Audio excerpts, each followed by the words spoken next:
May your voice reach the beyond. May your voice reach the beyond. May your voice...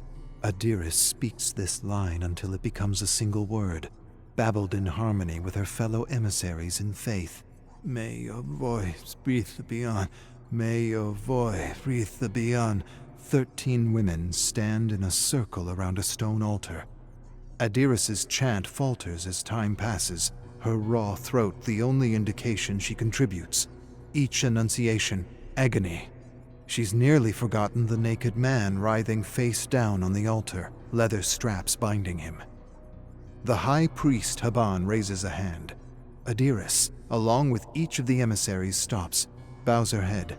She reminds herself, cherish the pain, a sacrifice to the sea-goat, the god of water and creation. The emissaries disperse, and Adiris wanders to the man on the altar. Tears stream from his bloodshot eyes. She wants to lend comfort, assure him the gods love him, perhaps even pull him from the altar away from the coming pain. She smiles at him as she would a child. If only you understood the importance of your sacrifice, you would laugh with joy. Tenderly, lovingly, she kisses his forehead. May your voice reach the beyond.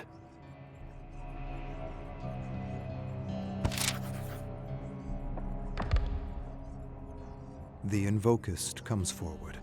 Small, wrinkled man, buried under a scarlet, no, white but bloody cloak. Adiris bows her head, joins the whispers around her. May you swim through sea and stars.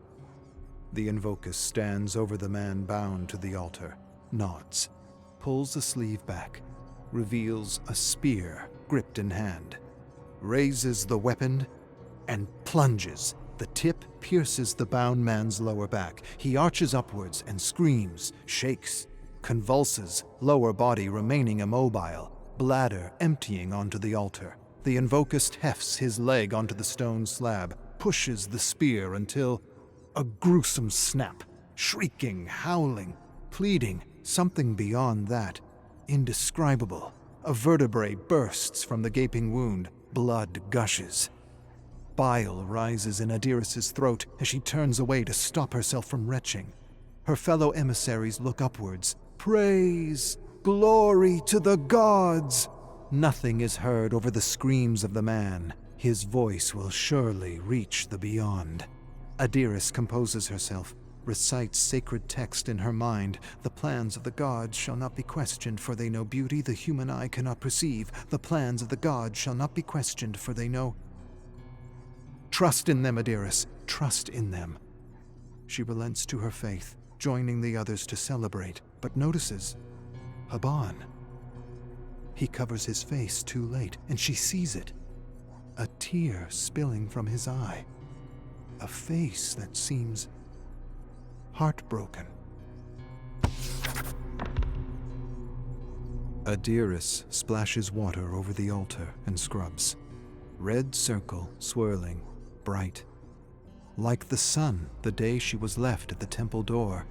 Stifling heat, painful steps on burning sand. Mother and father, a missing piece in the memory, unfocused, replaced by Haban.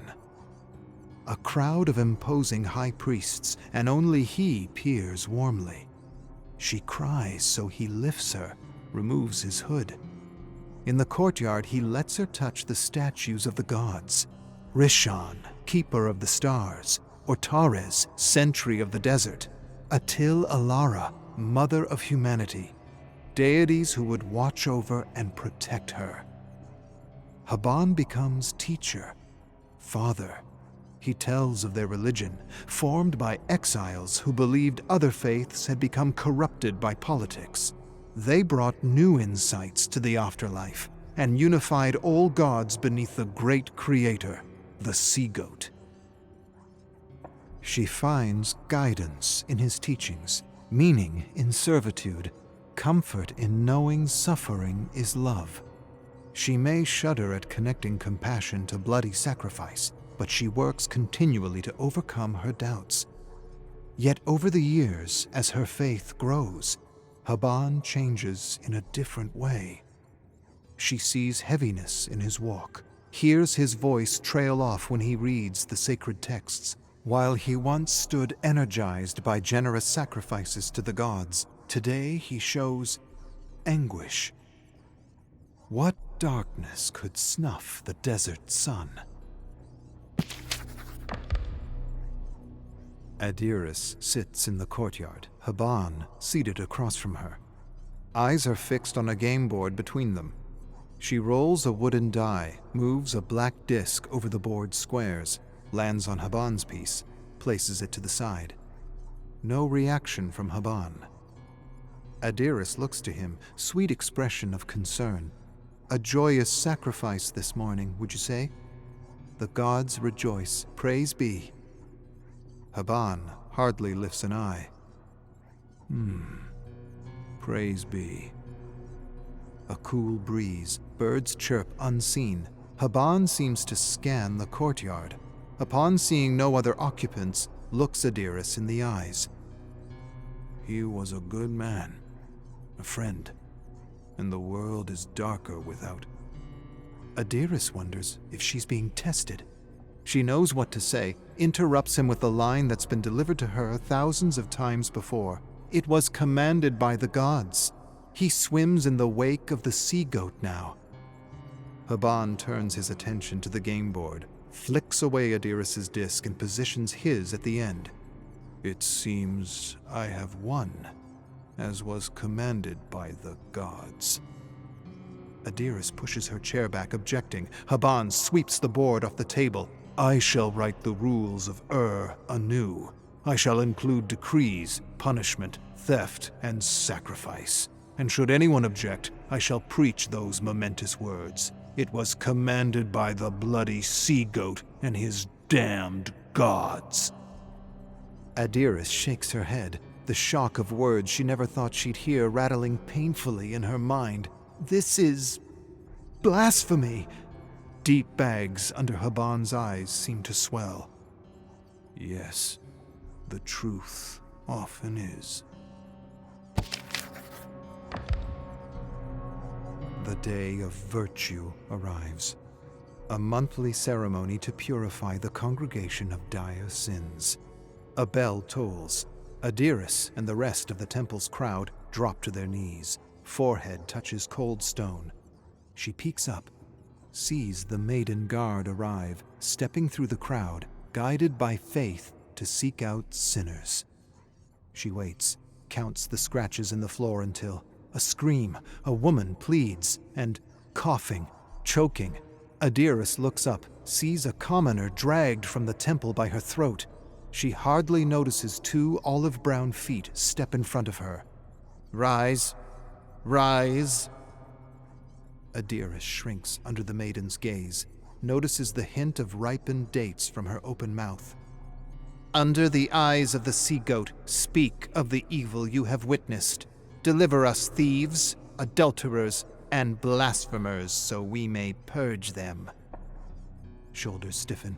Adiris sees the face of Haban, the face of the man who raised her.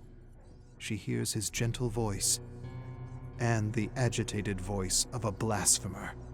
Indecision knots in her chest, tightening, twisting. I have witnessed no evil. By the gods, my eyes are pure. The maiden examines Adiris. Seconds trickle by, ever slowing, stretching reality to its seams until the maiden nods. May you swim through sea and stars. She turns away, and Adiris summons every bit of strength to keep herself from collapsing. Adiris sweeps dust from the altar floors. A set of hurried footsteps click along the stone, marching closer. She turns to see Haban. Gentle face tensing, he hushes her. My daughter. Curse the man I once was. I took you as a child and tainted you with notions of divine judgment and punishment. Now I see you struggle, as these thoughts nearly take hold. I beg you, cast my teachings aside and see the blood spilled in this temple. No cleansing can purify the horror perpetrated here. The doctrine overflows in her mind. The will of the gods is law. No man shall question the divine. He who battles the tides will perish. But she surprises herself by remaining silent, and Haban seizes the moment. I am old and have wasted this life, but I cannot bear to destroy yours. Meet me here at nightfall in a fortnight's time, and we shall escape the clutches of deceit. If you have doubts, I ask you to consult with your gods. My daughter, may their silence be your answer. Though Adiris's heart beats, she feels emptiness where it should reside, a hollow space dripping acid into her churning stomach. Knees bruised, she prays to the gods, pleading, silently screaming for an answer. Nothing. The wind remains calm. She is alone, surrounded by stone, looked down upon by statues of gods, unmoved. Dust floats through the air, settles on her skin, more real than anything she ever believed. A lifetime of faith, security, crumbles.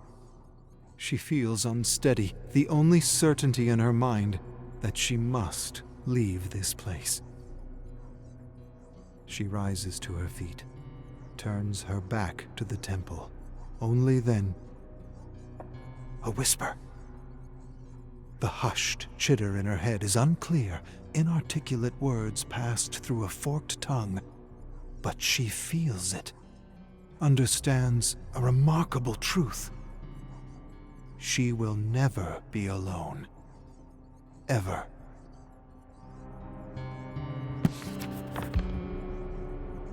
Shame washes over Adiris as she retreats to her room. She dared doubt the gods. Within their chaotic whispers, pain, anger, bloodlust, atone. She removes her robe, reaches for the lash, a crude whip of thorns and bronze.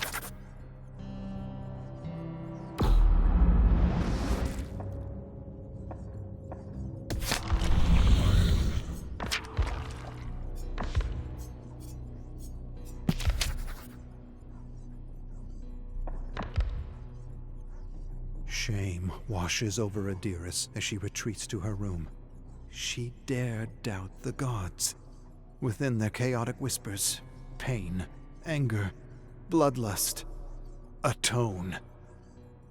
She removes her robe, reaches for the lash, a crude whip of thorns and bronze spikes. Atone!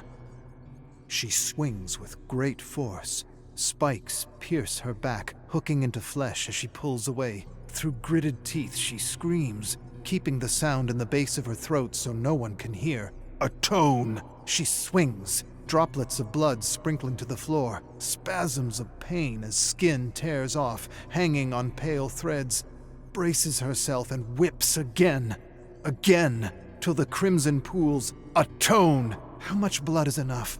Her body screams in agony. She thinks to drop the lash, run from these walls, but remembers the doctrine Haban taught her.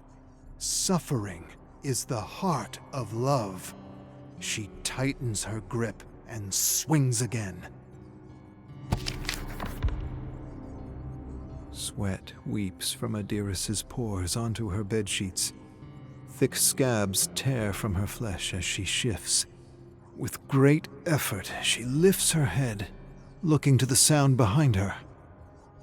Haban. He kneels over her, wet cloth in hand.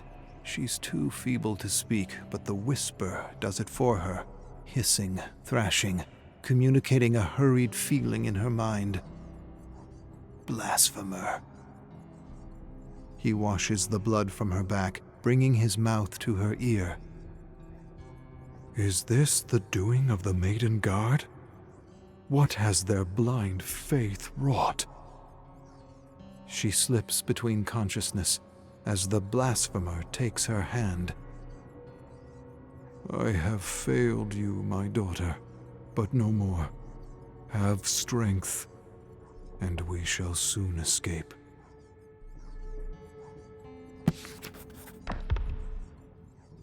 Though Adiris's movements are met with pain, she lifts her head to the sky, thanking the gods for their guidance. Their whisper remains further away, dissipating, yet still commanding, influencing. She opens her heart, allows the whisper to seize her body.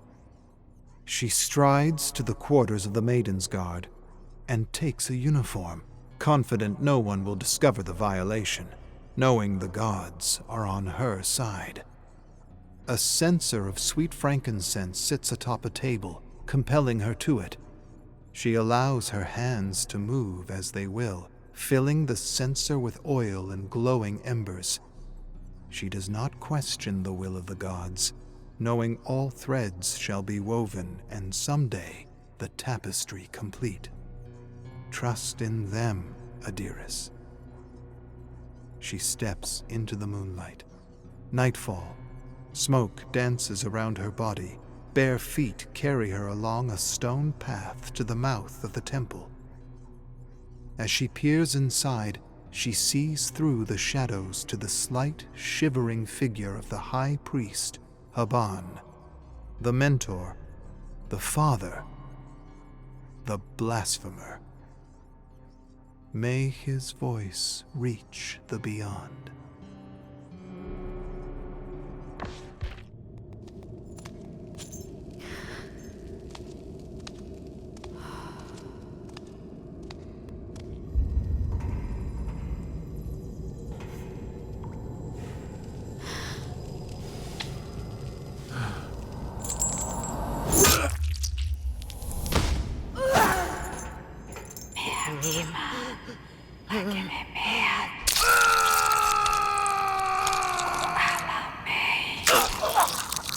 Adanika dingia!